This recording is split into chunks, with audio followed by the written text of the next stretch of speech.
Hey everybody, Asian action actor here, and I am back with another movie review, and today I am reviewing Justice League Dark, Apokolips War.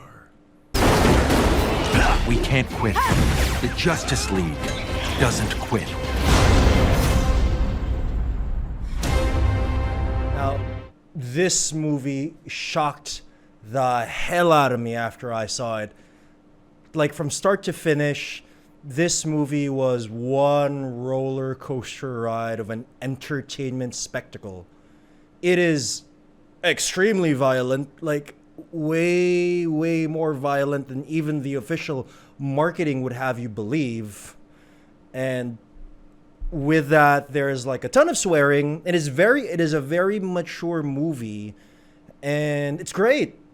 And it's actually funny that this movie would come out right now, like right after another uber violent Warner Brothers animated movie that came out very recently, Mortal Kombat: Scorpion's Revenge, which I also did a movie review for, and you can check out right here on my channel. This movie is being billed as the ending of the DC animated movie universe, which started with Flashpoint about 7 years ago. Yeah, Flashpoint I think came out in like 2013.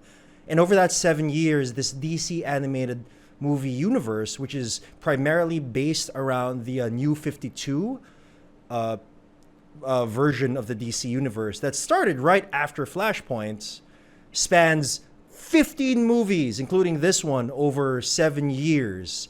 And I have to say, very similar to Avengers Endgame, which is the ending to phases 1, 2, and 3 of the Marvel Cinematic Universe, I believe that this, Justice League Dark Apokolips War, is a very fitting ending to the New 52 style DC animated movie universe that started with Flashpoint. And I highly recommend you watch it if you are a fan of DC, if you are a fan of mature animation, and especially if you are a fan of the DC animated universe. I liked it, and I will go into details right now in the spoiler portion of my review, which we will begin in 3, 2, 1. All right, we are now in full spoiler territory for my Justice League Dark Apokolips War review. You have been warned. All right, so the movie is about essentially the Justice League losing the war to Apokolips. That's right. They lose this freaking war at the very beginning of the movie, and very brutally too. A ton of heroes get eviscerated, tortured, and freaking eaten right in front of you from the very beginning of this movie, because like I just mentioned, they lose the war at the very beginning of the movie, but the violence continues throughout the hour and a half running time. It is almost continuous violence. It's like, I remember that I said that this DC animated movie universe began with Flashpoint. Well, this movie calls back to as many of those 15 movies throughout the runtime, if you can believe that. That's a lot of callbacks, and this movie does that very admirably. And Flashpoint is the one that it probably calls back to the most, probably, including the level of violence. It's like they looked at Flashpoint, the very first one, and the creators of this one said, we gotta top this times 10 at least. And oh god. So yeah, the vast majority of the movie is a post-apocalyptic time 2 years after the League loses the war, right?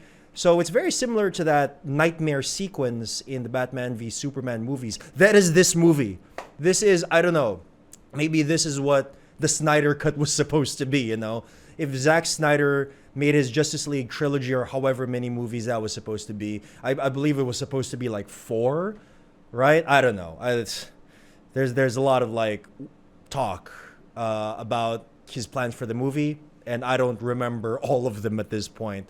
But yeah, the nightmare sequence from Batman v Superman, which is supposed to be a major part of Zack Snyder's Justice League movies, is essentially what this movie is.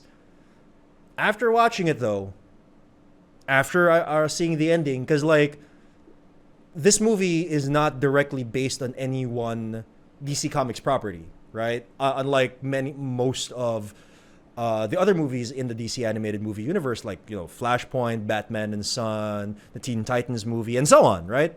So it was very unpredictable for me, for the most part.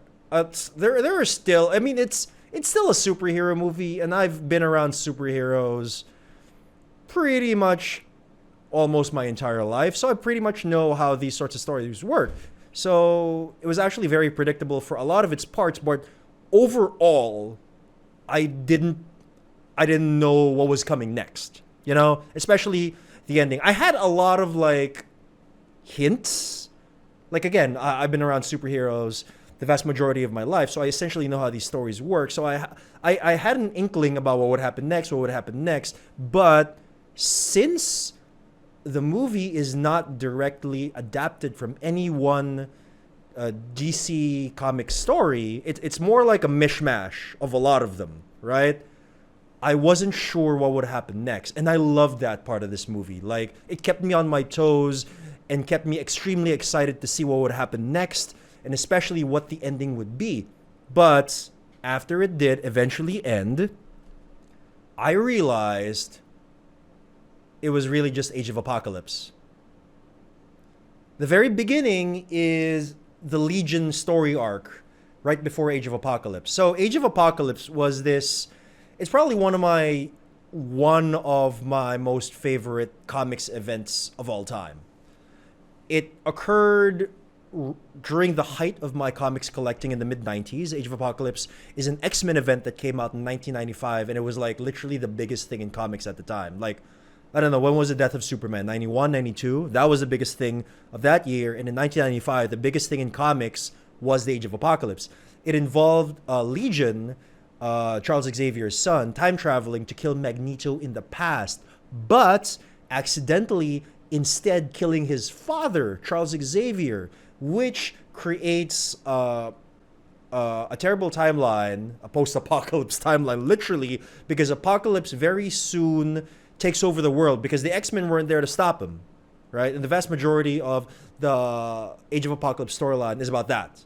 Is about established heroes, Cyclops, Wolverine, Jean Grey, Generation X, whatever, trying to survive during this time. And of course, the interesting about this is it wasn't a what if, or like, for DC, the DC version of which is Elseworlds. The Age of Apocalypse comics replaced the normal X-Men comics during the months that it occurred. And it was like, what the hell? You didn't know. Well, I mean, everyone, of course, knew that the classic comics, X-Men, Uncanny X-Men, X-Force, whatever, would eventually come back. So you could predict the ending and that somehow they would reverse all of this and fix it, right? And that's essentially what this is. So the heroes the screw up and lose somehow at the very beginning. The majority of the movie is them trying to survive the most terrible of timelines. And in the ending, they fix it. Like I mentioned just earlier, Flashpoint was pretty much the most important of the callbacks they made. Aside from the violence, also the story. Because Constantine, the main character of this, as you can probably tell from the official marketing of this movie, figures out that Flash is the cause of all this. Like when Flash triggered the Flashpoint, even after he fixes it, he creates this terrible. I mean, overall the timeline was all right? It was like 13 movies that were all right, but then eventually this 15th story in this timeline occurs, and it is just the worst.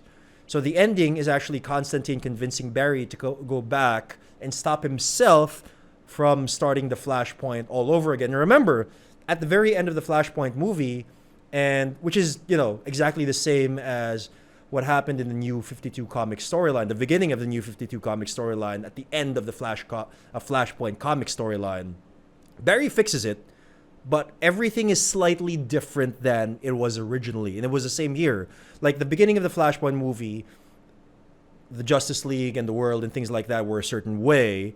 And right after the Flashpoint movie, after Barry fixes everything, everything is almost the same as it was. There were like slight differences, like their costumes were different at the very end and things like that. So the ending is Constantine convincing Barry to stop himself from doing the Flashpoint in the first place, which essentially erases all of the stories. That kind of sucks if you were really invested in all of these, but I highly applaud this movie for being brave enough to just end everything like this. Like, kill as many heroes in as brutal a fashion as possible. Like, it's, you know, it's kind of weird seeing Zatanna eaten in front of you, or Batgirl torn limb from limb, Aquaman's intestines strewn all over the floor, and, you know, so on and so forth. Like, there is a ton of this sort of ultra-violence in this movie, and I applaud the creators for going this far with these established DC characters.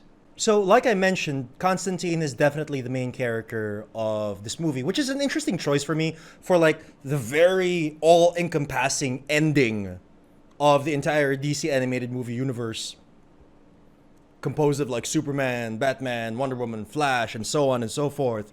You pick Constantine to be the main character of this world-ending event. It's like if Avengers Endgame, Captain America, Thor, and Iron Man were all dusted, and Doctor Strange was the main character.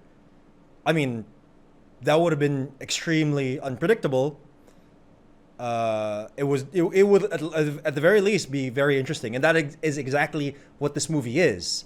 Since your main character for this climactic ending to all things, literally, is not one of the big three, you have no idea what's gonna happen. And Constantine is fairly consistent with how he is during this appropriately titled Justice League Dark movie. And if you enjoy Constantine and his constant swearing and disregard for anything polite, his drunkenness and all of these things, just being rude regularly, it is very funny and entertaining throughout. And I like him. I like him a lot. Although there is this sort of plot twist about him that is very interesting also, but it's slightly predictable in a way. And I'll talk a bit more about later because it involves another character. Another character here is Superman, of course. Superman is still a main character here. And it's very interesting here because what happens is when the Justice League loses the war, Darkseid doesn't kill Superman. He just depowers him, scars him, and just leaves him overall pathetic. So that if people see him, they see how much hope there is left. Very little, if any, at all. You know, so depowered Superman is interesting overall, but he's still kind of predictable. You know exactly what he's about, and if you're following the story, you know exactly what he's going to do in the end. He's going to gain his powers back, and he's going to kick Darkseid's ass, more or less. So you're just sort of waiting for this moment. A big focus of his character in this movie, though, is his relationship with his wife, Lois Lane. And it's very interesting because they change the dynamic because Superman is now depowered and he's still really nice, even though he's like depowered in this apocalyptic landscape. And Lois Lane is this tough as nails sort of girl. And she surprisingly becomes the more active of the two during this time. They're like the leaders of the resistance. And a lot of the times it seems Lois is more in charge than Clark is. So that's interesting. Two of the other main characters here are, surprisingly, Raven and Damian Wayne, aka Robin. I like them here. I like their versions here. Like, Raven is even more depressed and like rude and so on, more so than usual because of what the state of the world is, you know? And I love it every time she swears, and she swears quite a bit in this one. I don't think Damian swore once, you know? Because he has a very proper way of talking, being brought up by Ra's al Ghul, or is it Ra's al Ghul? I don't know. and the League of Shadows and all of that. But yeah, Raven is very entertaining, and so is Damian. So Damian is now the leader of the League of Shadows in this timeline. Although their characters are overall very interesting, their plot lines are also very highly predictable. So Raven's struggling because during this whole time she's now saddened and weakened and things like that, and her father is gonna break out any minute from the gem on her forehead, her father Trigon, right? So of course you know exactly what's gonna happen. If you know that, you know more or less what the DC universe and the superheroes are all about. You've been following this story. You know that eventually Trigon's gonna break loose and fight Darkseid. That's exactly what happens. Damian, he joins the story. Clark convinces him so that Damian can turn Bruce back to the good side. Because when the Justice League lost, Darkseid takes Batman and turns him into one of his minions, straps him into the Mobius chair, which is a callback from a Justice League story from a few years back called Untitled War, and turns him into like the brains of all of his operations, right? So Damian's job is to remove the brainwashing, the Darkseid brainwashing from Batman. And once that is established, it is very obvious what will happen next. Damian's going to sacrifice himself so Bruce snaps out of his, apocalyptic hypnosis or whatever it is. That is exactly what happens. But the relationship between Raven and Robin is very interesting here. They're more mature now and are ready for a more mature relationship. Unfortunately, it is the worst time for this sort of relationship given what is happening. And they're both extremely sad, man. So Raven has a flashback about how the Teen Titans died, and it is brutal as fuck. Robin has this bit where he tries to resurrect Dick Grayson, Nightwing, using the Lazarus pits, and it goes wrong. And yes, Dick does come back to life, but he is insane, man. He is like in a straitjacket almost the entire movie, and that's just sad. All right, now talking about Batman. Freaking Batman is still cool, He's kind of dumb. He's kind of dumb in this movie, right? So I was talking about this twist about Constantine. At the very beginning of the movie, when the Justice League starts to lose, Constantine runs away. So he is established as the coward of the Justice League, the guy who turned tail the first instance that things started to go bad. And obviously, he didn't run away on purpose. I applaud the writing of the movie enough to show that he actually did run away from the fights. So you're like, oh shit, what made Constantine turn tail? But then he has this line that says, I don't know why I ran. I've faced down serious fuckers or whatever it is he says a ton of times in his lifetime. He's done this. But for the first time he ran. So that immediately gives you the clue that, okay, something else was going on, right? And it's revealed later on that Zatanna caused him to run away because Batman, right before the war starts, tells Zatanna that Constantine is the trump card of the Justice League and he has to survive at all costs, no matter what, if things turn bad. And right before Zatanna gets eaten right in front of everyone's eyes, she casts very quickly a spell to force Constantine, a persuasion spell, to run away. It's extremely similar to how Doctor Strange needs Tony Stark to survive Avengers Infinity War no matter what, so that Tony can save the day eventually in Endgame. And Batman's plan makes no sense. Yes, Constantine does save everything a bit too conveniently. Like during the last 10 minutes, Constantine's like, oh, this is done, oh, this is done, oh, this is done. So it's like everything goes wrong, and then during the last 10 minutes, Constantine just saves the day. Like every loose end he just ties up extremely neatly, all by his freaking self. Why? Because Batman predicted he would do so. How did Batman know he would do this? It is never explained. And freaking hell that Constantine literally dies near the end. The movie is trying as much as possible to throw you for a loop. Main character dies like 20 minutes before the credits, right? Or something like that. And he is resurrected by Zatanna's ghost. And apparently this was all part of Batman's grand plan. And I know Batman is known for these sorts of convoluted plans that are perfect because he's Batman.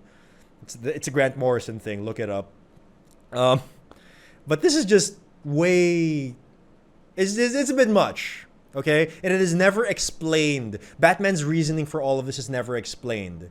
Because it's silly. And the movie, I think, knows it's silly. So it doesn't at all try to convince the audience that, yeah, this makes sense. No, it doesn't. So another thing is, again, Batman's this all-knowing brain of Apokolips strapped to the Mobius chair, the all-knowing thing. And Luthor, who has been, working under Darkseid, he's like the liaison or whatever for Earth. He's been a traitor to Apokolips the whole time and has been helping Lois Lane's resistance and so on. But Batman didn't figure it out until it was too late. I'm like, Batman probably knows, right? Because he's Batman. And he's like strapped to the Mobius chair. He probably knows Luthor's playing him, right? And he's like, no, he didn't. And I was like, what? The fuck? It's like Batman in the Mobius chair. How did he not know? Like years in advance or whatever. He just didn't. Also, all right, fine.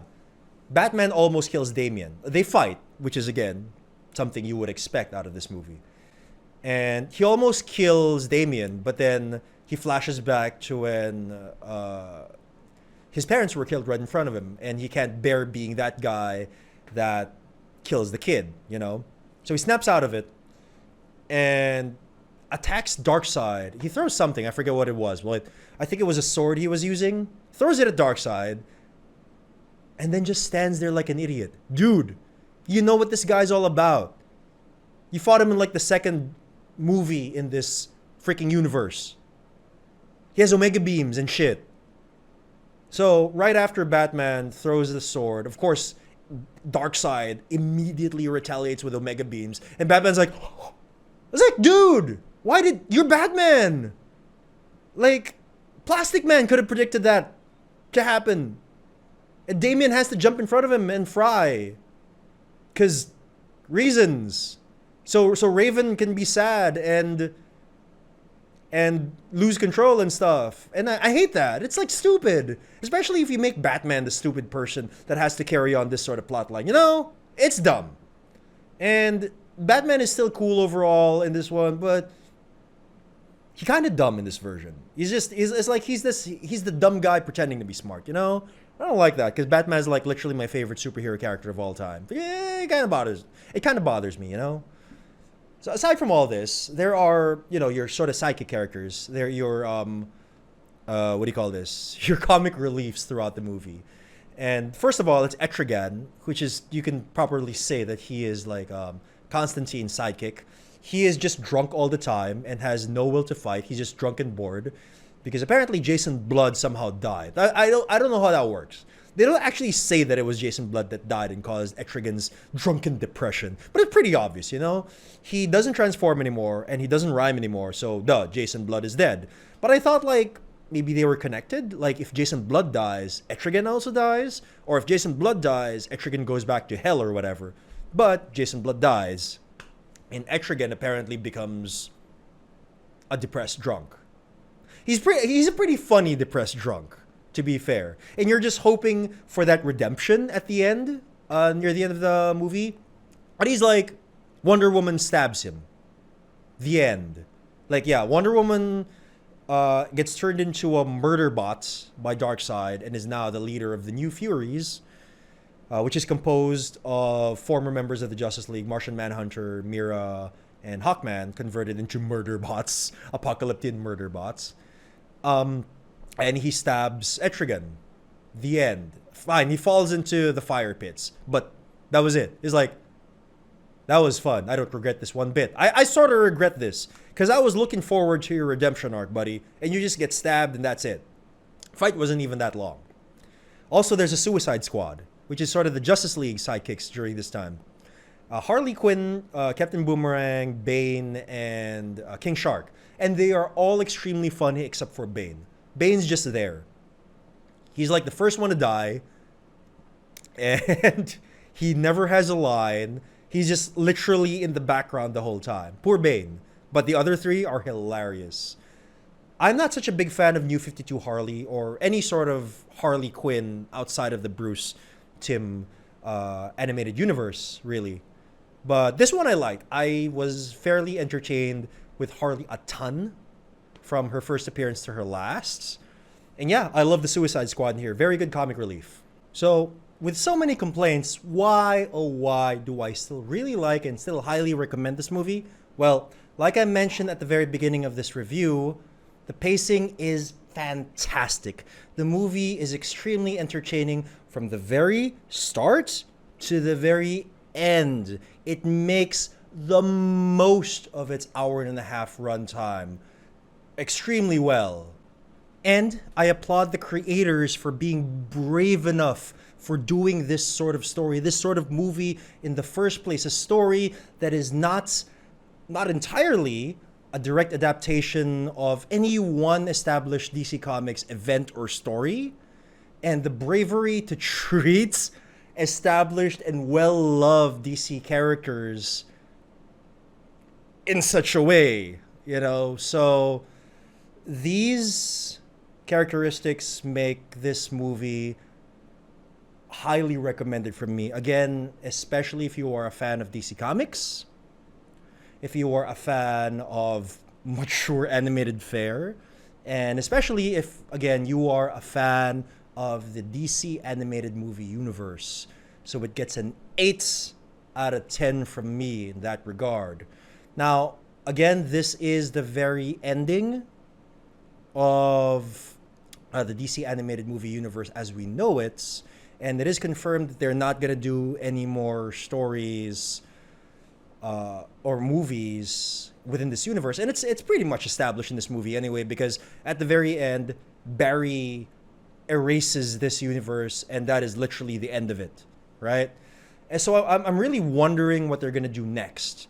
I'm guessing that they're going to do just straight adaptations of established comic storylines that don't connect with what came before and what comes after. Like how they would do Justice League New Frontier or Batman Gotham Knight, Batman Year One, Batman Dark Knight Returns, and things like that. So when they would make one, the next movie doesn't necessarily have to exist within that same universe. So I'm guessing they'll probably do it that way for their next few DC animated movies for the next few years, maybe the next 3 to 5 years, and maybe after that we'll get like a DC Rebirth sort of animated movie universe, which will include maybe Doomsday Clock.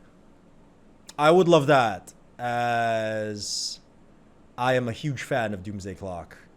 But we'll see. I am very excited to see what DC Animation has planned in the future. But for now, this has been Asian Action Actor. And if you made it all the way to the very end of this video, thank you very much. Please leave a like down below if you like this video. And please subscribe so you can see more of my creative outputs. Now we'll see you next time.